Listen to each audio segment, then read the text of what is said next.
할렐루야 2025년 4월 2일 참소망의 아침이 밝았습니다. 오늘 함께 부를 찬양은 찬송가 210장 시온성과 같은 교회입니다. 함께 찬양하시겠습니다.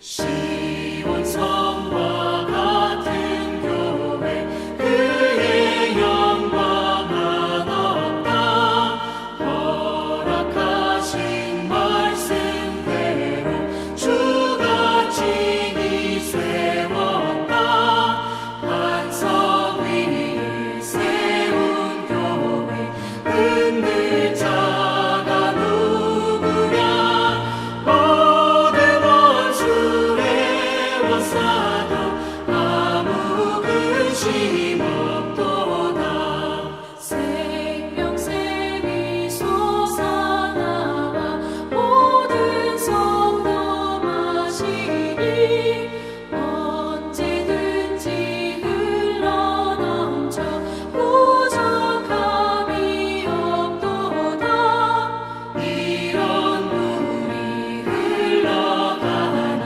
목마를 자 누구랴 주의 은혜 풍족하여 넘치고도 넘친다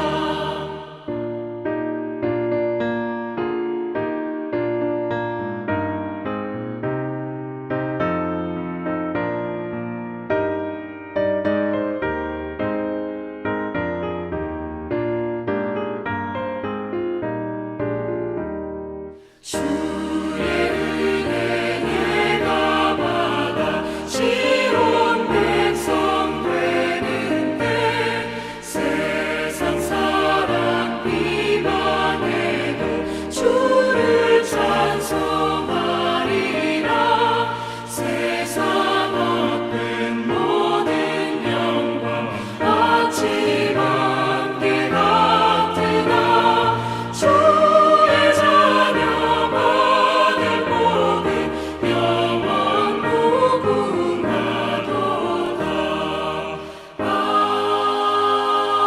아멘.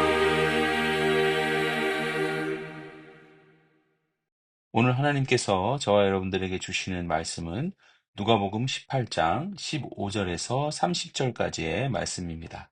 함께 봉독하시겠습니다.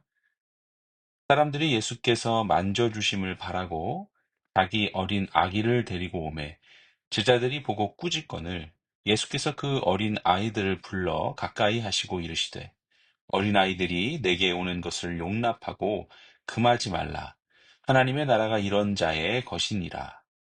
내가 진실로 너희에게 이르노니 누구든지 하나님의 나라를 어린 아이와 같이 받아들이지 않는 자는 결단코 거기 들어가지 못하리라 하시니라. 어떤 관리가 물어 이르되 선한 선생님이여 내가 무엇을 하여야 영생을 얻으리이까?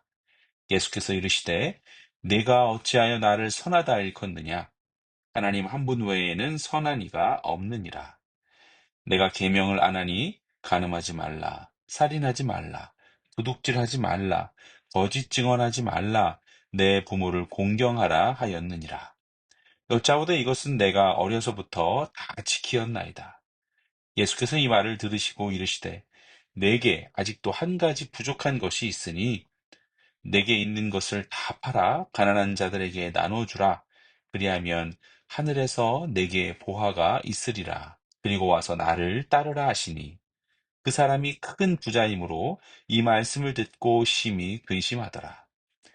예수께서 그를 보시고 이르시되 재물이 있는 자는 하나님의 나라에 들어가기가 얼마나 어려운지 낙타가 바늘 귀로 들어가는 것이 부자가 하나님의 나라에 들어가는 것보다 쉬우니라 하시니 듣는 자들이 이르되 그런즉 누가 구원을 얻을 수 있나이까 이르시되 무릇 사람이 할 수 없는 것을 하나님은 하실 수 있느니라. 베드로가 여짜오되 보옵소서 우리가 우리의 것을 다 버리고 주를 따랐나이다. 이르시되 내가 진실로 너희에게 이르노니 하나님의 나라를 위하여 집이나 아내나 형제나 부모나 자녀를 버린 자는 현세에 여러 배를 받고 내세에 영생을 받지 못할 자가 없느니라 하시니라. 아멘. 오늘도 이 귀한 말씀을 통해 하나님의 나라에 대해서 더욱 깨닫게 되는 그런 시간이 되기를 소망합니다. 예수님의 소문이 각처에서 더욱 크게 들리고 그분의 능력의 역사를 경험하고자 하는 사람들로 점점 더 가득 차게 됩니다. 심지어는 자신의 아이들을 예수님께 데리고 오기 시작하죠. 자신의 아이들도 예수님이 한 번만 만져주시면 얼마나 좋을까? 예수님이 한 번 만져주시면 이 아이가 얼마나 큰 사람이 될까? 능력을 받을까? 하는 그런 심정이었을 것입니다. 제자들도 이러한 부모들의 마음을 모를 리가 없었을 것입니다. 그래서 제자들은 이 어린 아이들을 데리고 나오는 사람들을 꾸짖어 예수님께 가까이 다가가지 못하도록 막아섭니다. 이때에도 예수님께서는 이 자그마한 해프닝을 통해 제자들과 모여있는 사람들에게 하나님의 나라에 대해서 설명하시기 시작합니다. 예수님은 제자들을 책망하시며 어린아이들이 자신에게 오는 것을 막지 말라고 말씀하시죠. 더불어 하나님의 나라가 이런 어린아이와 같은 자들의 것이라고 선언하여 주십니다. 여러분, 어린아이들은 어떤 특징을 가지고 있을까요? 우리가 쉽게 한번 접근해 볼게요. 우리 쉽게 이해할 수 있어요. 어린아이는 여러분 순수합니다. 뭐 순수하지 않은 어린아이들도 있습니다라고 말씀하지 마시고 어린아이는 순수합니다. 거짓이 없죠. 그리고 겸손합니다. 스스로 높이지 않습니다. 전적으로 의존하죠. 부모를 의존합니다. 부모 없이는 아무것도 할 수 없는 존재입니다. 세상에서는 강한 자, 똑똑한 자, 권력 있는 자, 물질이 많은 자들이 높임을 받지만 어린아이와 같이 온전히 하나님만 의지하는 자, 거짓 없이 순수한 자, 기도함으로 겸손한 자들은 오히려 세상에서는 멸시받고 천대받습니다. 너무 순진해, 바보 같아 라는 소리를 듣죠. 하지만 이런 자들이 하나님의 나라를 소유할 수 있는 것입니다. 사람들은 종종 자신의 공로와 지식을 의지하여 하나님의 나라에 들어가려고 합니다. 하지만 하나님의 나라는 스스로의 노력이나 자격으로 들어가는 곳이 아님을 우리는 알고 있습니다. 오직 예수님을 믿고 어린아이와 같은 믿음으로 하나님을 의지할 때에만 주어지는 그 은혜의 나라가 하나님의 나라인 것이죠. 이어서 한 부자 관리가 영생을 얻는 방법에 대해서 예수님께 묻죠.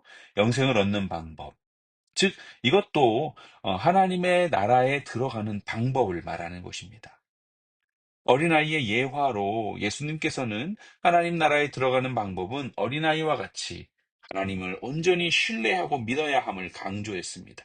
즉, 하나님 나라에 들어가는 것은 어떤 행위에 있는 것이 아니라 온전한 믿음, 순수한 믿음에 있는 것이죠. 그런데 이 부자 관원은 예수님께 물었습니다. 영생을 얻으려면 무엇을 해야 합니까? 라고 말이죠. 즉, 행위로 구원을 얻을 수 있다고 생각한 것입니다. 그래서 그는 율법을 철저히 지켰습니다. 어려서부터 율법을 지켜왔습니다. 이는 그가 종교적이고 도덕적으로 올바르게 살아왔다는 것을 의미하기도 합니다. 그러나 여기에는 결정적인 문제가 있었어요.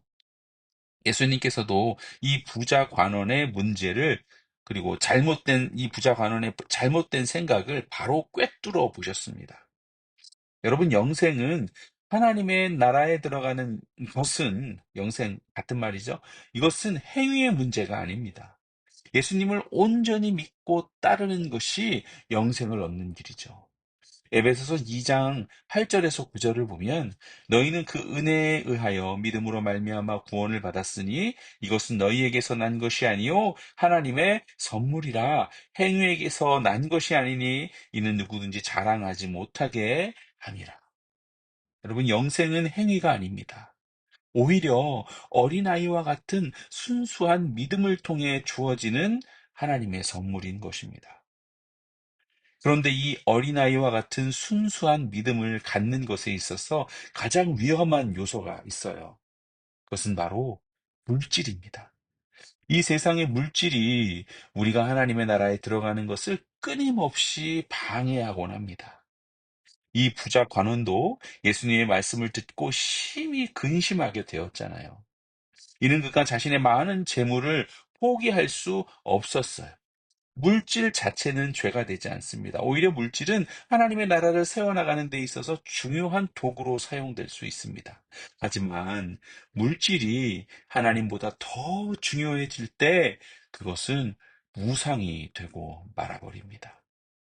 예수님께서 이 부자 관원의 이야기 사건 이후에 부자가 하나님 나라에 들어가는 것이 얼마나 어려운지에 대해 비유하여 말씀하시기를 낙타가 바늘귀로 들어가는 것이 부자가 하나님 나라에 들어가는 것보다 쉽다라고 말씀하실 정도였어요. 어떻게 낙타가 바늘귀로 들어갈 수 있겠습니까? 그만큼 어렵다는 이야기지요.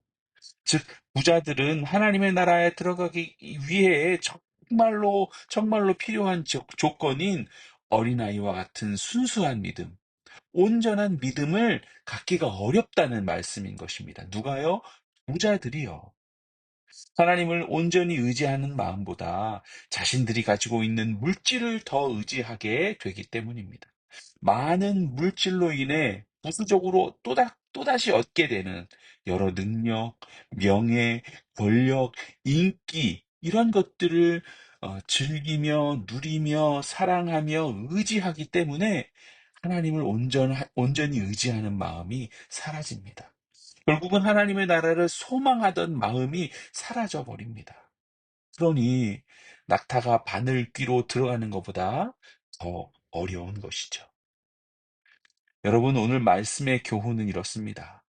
오늘날 우리도 부자 관원처럼 하나님보다 세상의 것들을 더 의지하고 있지는 않은지 돌아봐야 합니다. 내가 가지고 있는 것, 혹 내가 물질이 더 많이 있다면, 내가 인기가 있다면, 내가 너무나 잘생겼다면, 내게 명예가 있고 권력이 있다면, 이런 것들을 더 의지하고 즐기고 사랑하는 것 때문에 내 마음에 하나님의 나라를 소망하던 그 마음이 사라져 버리지는 않았는지 여러분, 우리가 계속해서 돌아봐야 하는 것입니다.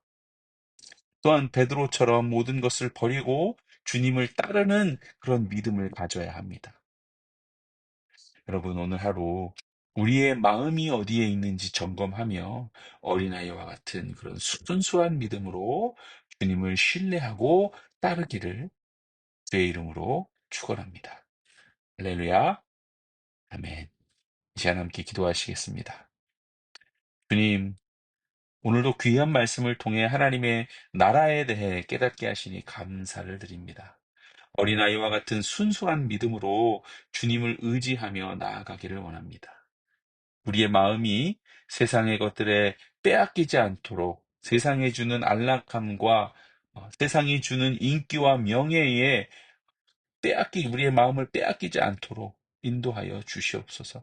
부자 관원처럼 물질이나 다른 것들을 의지하는 것이 아니라 오직 주님만을 따르는 삶을 살게 하여 주시옵소서. 베드로처럼 모든 것을 버리고 주님을 따를 수 있는 그런 결단과 용기도 허락하시고 주님의 뜻 안에서 살아가는 참된 제자들이 모두 되게 하여 주시옵소서. 예수님의 이름으로 기도드립니다. 아멘.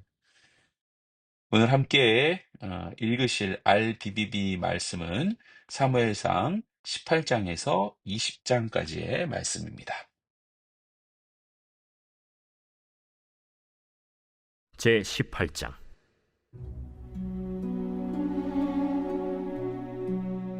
다윗이 사울에게 말하기를 마치매 요나단의 마음이 다윗의 마음과 하나가 되어 요나단이 그를 자기 생명같이 사랑하니라. 그날에 사울은 다윗을 머무르게 하고 그의 아버지의 집으로 다시 돌아가기를 허락하지 아니하였고 요나단은 다윗을 자기 생명같이 사랑하여 더불어 언약을 맺었으며 요나단이 자기가 입었던 겉옷을 벗어 다윗에게 주었고 자기의 군복과 칼과 활과 띠도 그리하였더라. 다윗은 사울이 보내는 곳마다 가서 지혜롭게 행하매 사울이 그를 군대의 장으로 삼았더니 온 백성이 합당히 여겼고 사울의 신하들도 합당히 여겼더라. 무리가 돌아올 때 곧 다윗이 블레셋 사람을 죽이고 돌아올 때 여인들이 이스라엘 모든 성읍에서 나와서 노래하며 춤추며 소고와 경쇠를 가지고 왕 사울을 환영하는데 여인들이 뛰놀며 노래하여 이르되 사울이 죽인 자는 천천히요 다윗은 만만이로다. 사울이 그 말에 불쾌하여 심히 노하여 이르되 다윗에게는 만만을 돌리고 내게는 천천만 돌리니 그가 더 얻을 것이 나라 말고 무엇이냐? 그날 후로 사울이 다윗을 주목하였더라. 그 이튿날 하나님께서 부리시는 악령이 사울에게 힘있게 내리매 그가 집안에서 정신없이 떠들어대므로 다윗이 평일과 같이 손으로 수금을 타는데 그때 사울의 손에 창이 있는지라. 그가 스스로 이르기를 내가 다윗을 벽에 박으리라. 하고 사울이 그 창을 던졌으니 다윗이 그의 앞에서 2번 피하였더라. 여호와께서 사울을 떠나 다윗과 함께 계심으로 사울이 그를 두려워한지라. 그러므로 사울이 그를 자기 곁에서 떠나게 하고 그를 천부장으로 삼음에 그가 백성 앞에 출입하며 다윗이 그의 모든 일을 지혜롭게 행하니라. 여호와께서 그와 함께 계시니라. 사울은 다윗이 크게 지혜롭게 행함을 보고 그를 두려워하였으나 온 이스라엘과 유다는 다윗을 사랑하였으니 그가 자기들 앞에 출입하기 때문이었더라. 사울이 다윗에게 이르되 내 맏딸 메랍을 내게 아내로 주리니 오직 너는 나를 위하여 용기를 내어 여호와의 싸움을 싸우라. 이는 그가 생각하기를 내 손을 그에게 대지 않고 블레셋 사람들의 손을 그에게 대게 하리라. 다윗이 사울에게 이르되 내가 누구며 이스라엘 중에 내 친속이나 내 아버지의 집이 무엇이기에 내가 왕의 사위가 되리이까? 하였더니 사울의 딸 메랍을 다윗에게 줄 시기에 무홀라 사람 아드리엘에게 아내로 주었더라. 사울의 딸 미갈이 다윗을 사랑하매 어떤 사람이 사울에게 알린지라. 사울이 그 일을 좋게 여겨 스스로 이르되 내가 딸을 그에게 주어서 그에게 올무가 되게 하고 블레셋 사람들의 손으로 그를 치게 하리라. 이에 사울이 다윗에게 이르되 내가 오늘 다시 내 사위가 되리라. 사울이 그의 신하들에게 명령하되 너희는 다윗에게 비밀히 말하여 이르기를 보라, 왕이 너를 기뻐하시고 모든 신하도 너를 사랑하나니 그런즉 내가 왕의 사위가 되는 것이 가하니라 하라. 사울의 신하들이 이 말을 다윗의 귀에 전하매 다윗이 이르되 왕의 사위 되는 것을 너희는 작은 일로 보느냐? 나는 가난하고 천한 사람이다. 사울의 신하들이 사울에게 말하여 이르되 다윗이 이러이러하게 말하더이다 하니 사울이 이르되 너희는 다윗에게 이같이 말하기를 왕이 아무것도 원하지 아니하고 다만 왕의 원수의 보복으로 블레셋 사람들의 포피 100개를 원하신다 하라. 이는 사울의 생각에 다윗을 블레셋 사람들의 손에 죽게 하리라 함이라. 사울의 신하들이 이 말을 다윗에게 아뢰매 다윗이 왕의 사위 되는 것을 좋게 여기므로 결혼할 날이 차기 전에 다윗이 일어나서 그의 부하들과 함께 가서 블레셋 사람 200명을 죽이고 그들의 포피를 가져다가 수대로 왕께 드려 왕의 사위가 되고자 하니 사울이 그의 딸 미갈을 다윗에게 아내로 주었더라. 여호와께서 다윗과 함께 계심을 사울이 보고 알았고 사울의 딸 미갈도 그를 사랑하므로 사울이 다윗을 더욱 두려워하여 평생의 다윗의 대적이 되니라. 블레셋 사람들의 방백들이 싸우러 나오면 그들이 나올 때마다 다윗이 사울의 모든 신하보다 더 지혜롭게 행하매 이에 그의 이름이 심히 귀하게 되니라.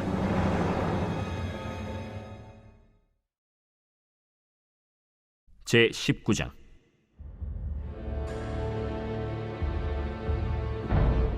사울이 그의 아들 요나단과 그의 모든 신하에게 다윗을 죽이라 말하였더니 사울의 아들 요나단이 다윗을 심히 좋아하므로 그가 다윗에게 말하여 이르되 내 아버지 사울이 너를 죽이기를 꾀하시느니라. 그러므로 이제 청하노니 아침에 조심하여 은밀한 곳에 숨어 있으라. 내가 나가서 내가 있는 들에서 내 아버지 곁에 서서 내 일을 내 아버지와 말하다가 무엇을 보면 내게 알려주리라. 요나단이 그의 아버지 사울에게 다윗을 칭찬하여 이르되 원하건대 왕은 신하 다윗에게 범죄하지 마옵소서. 그는 왕께 득죄하지 아니하였고 그가 왕께 행한 일은 심히 선함이니이다. 그가 자기 생명을 아끼지 아니하고 블레셋 사람을 죽였고 여호와께서는 온 이스라엘을 위하여 큰 구원을 이루셨으므로 왕이 이를 보고 기뻐하셨거늘 어찌 까닭없이 다윗을 죽여 무지한 피를 흘려 범죄하려 하시나이까?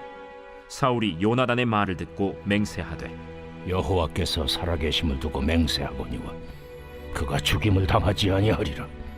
요나단이 다윗을 불러 그 모든 일을 그에게 알리고 요나단이 그를 사울에게로 인도하니 그가 사울 앞에 전과 같이 있었더라. 전쟁이 다시 있으므로 다윗이 나가서 블레셋 사람들과 싸워 그들을 크게 쳐 죽이매 그들이 그 앞에서 도망하니라. 사울이 손에 단창을 가지고 그의 집에 앉았을 때 여호와께서 부르시는 악령이 사울에게 접하였으므로 다윗이 손으로 수금을 탈 때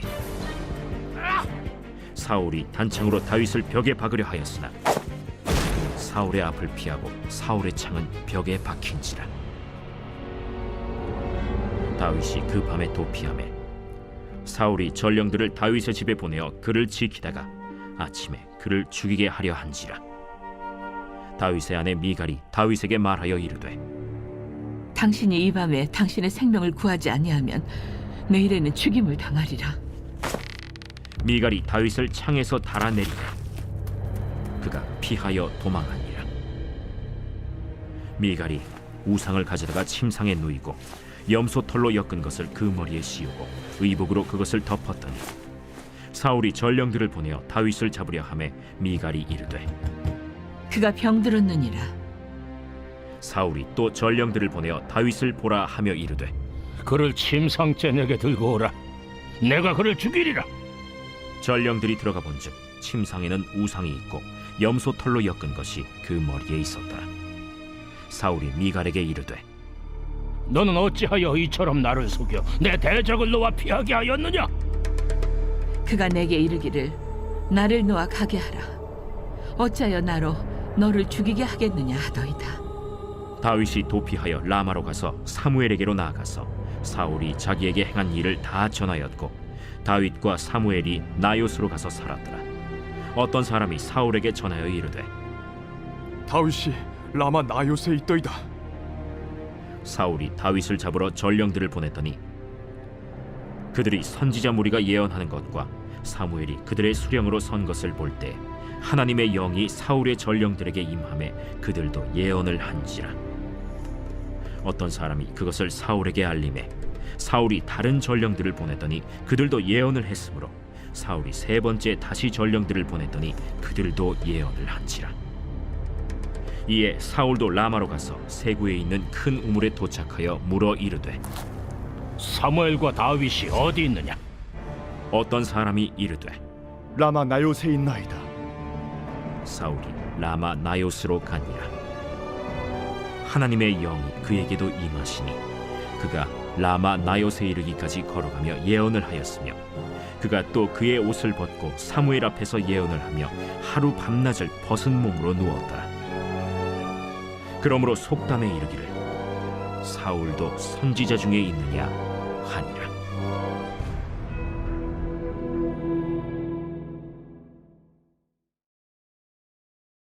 제 20장.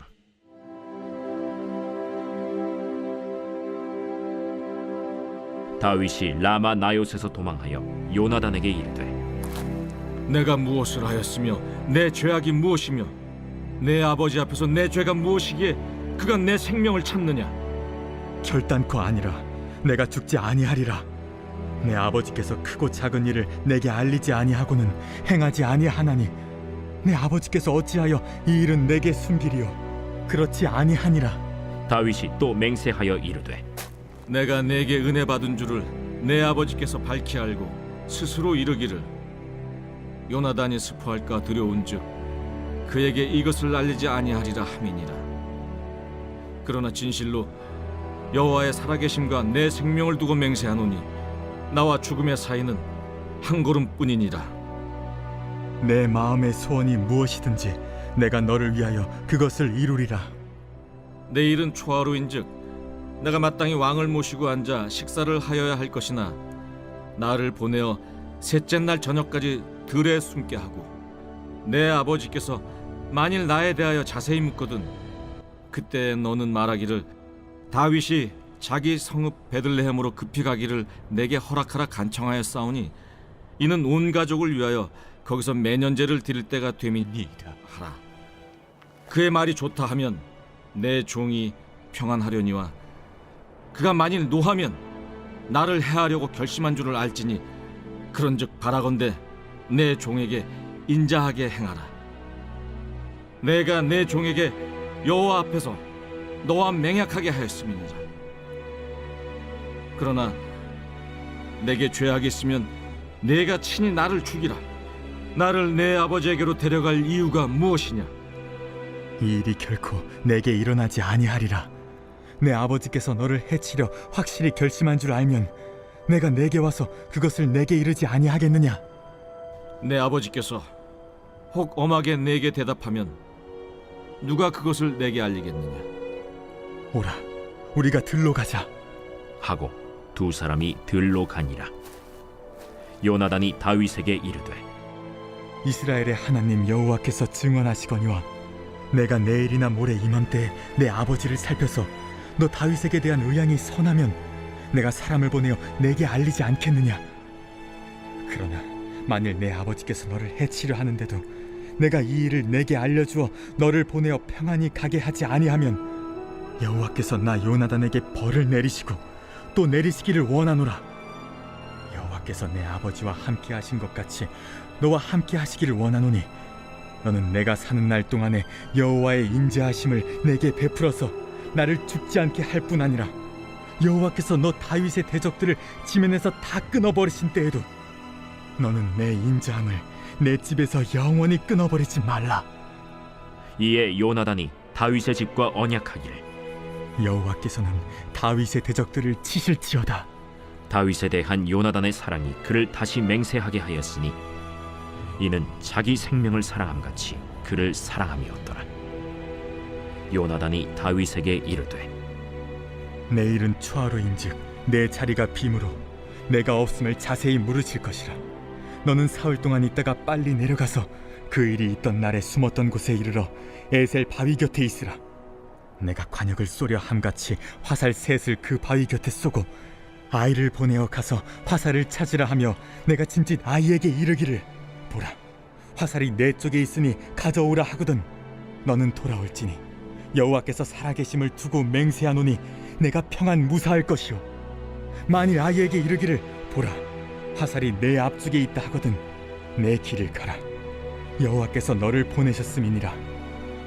너와 내가 말한 일에 대하여는 여호와께서 너와 나 사이에 영원토록 계시느니라. 다윗이 들에 숨으니라. 초하루가 되매 왕이 앉아 음식을 먹을 때 왕은 평시와 같이 벽곁 자기 자리에 앉아 있고 요나단은 서 있고 아브넬은 사울 곁에 앉아 있고 다윗의 자리는 비었더라. 그러나 그날에는 사울이 아무 말도 하지 아니하였으니 이는 생각하기를 그에게 무슨 사고가 있어서 부정한가 보다. 정령이 부정한가 보다. 이튿날 곧 그 달의 둘째 날에도 다윗의 자리가 여전히 비었으므로 사울이 그의 아들 요나단에게 묻되 이새의 아들이 어찌하여 어제와 오늘 식사에 나오지 아니하느냐? 다윗이 내게 베들레헴으로 가기를 간청하여 이르되 원하건대 나에게 가게 하라. 우리 가족이 그 성읍에서 제사할 일이 있으므로 나의 형이 내게 오기를 명령하였으니 내가 내게 사랑을 받거든 내가 가서 내 형들을 보게 하라 하였으므로 그가 왕의 식사 자리에 오지 아니하였나이다. 하니 사울이 요나단에게 화를 내며 그에게 이르되 배영무도한 계집의 소생아, 내가 이새의 아들을 택한 것이 내 수치와 내 어미의 벌거벗은 수치됨을 내가 어찌 알지 못하랴? 이새의 아들이 땅에 사는 동안은 너와 내 나라가 든든히 서지 못하리라. 그런즉 이제 사람을 보내어 그를 내게로 끌어오라. 그는 죽어야 할 자이니라. 그가 죽을 일이 무엇이니까? 무엇을 행하였나이까? 사울이 요나단에게 단창을 던져 죽이려 한지라. 요나단이 그의 아버지가 다윗을 죽이기로 결심한 줄 알고 심히 노하여 식탁에서 떠나고 그달의 둘째 날에는 먹지 아니하였으니 이는 그의 아버지가 다윗을 욕되게 하였으므로 다윗을 위하여 슬퍼함이었더라. 아침에 요나단이 작은 아이를 데리고 다윗과 정한 시간에 들로 나가서 아이에게 이르되 달려가서 내가 쏘는 화살을 찾으라. 하고 아이가 달려갈 때 요나단이 화살을 그의 위로 지나치게 쏘니라. 아이가 요나단이 쏜 화살 있는 곳에 이를 즈음에 요나단이 아이 뒤에서 외쳐 이르되 화살이 내 앞쪽에 있지 아니하냐? 지체 말고 빨리 다름질하라. 요나단의 아이가 화살을 주워 가지고 주인에게로 돌아왔으나 그 아이는 아무것도 알지 못하고 요나단과 다윗만 그 일을 알았더라. 요나단이 그의 무기를 아이에게 주며 이르되 이것을 가지고 성읍으로 가라. 아이가 가매 다윗이 곧 바위 남쪽에서 일어나서 땅에 엎드려 3번 절한 후에 서로 입맞추고 같이 울되 다윗이 더욱 심하더니 요나단이 다윗에게 이르되 평안히 가라. 우리 두 사람이 여호와의 이름으로 맹세하여 이르기를 여호와께서 영원히 나와 너 사이에 계시고 내 자손과 내 자손 사이에 계시리라 하였느니라. 하니 다윗은 일어나 떠나고 요나단은 성읍으로 들어가니라.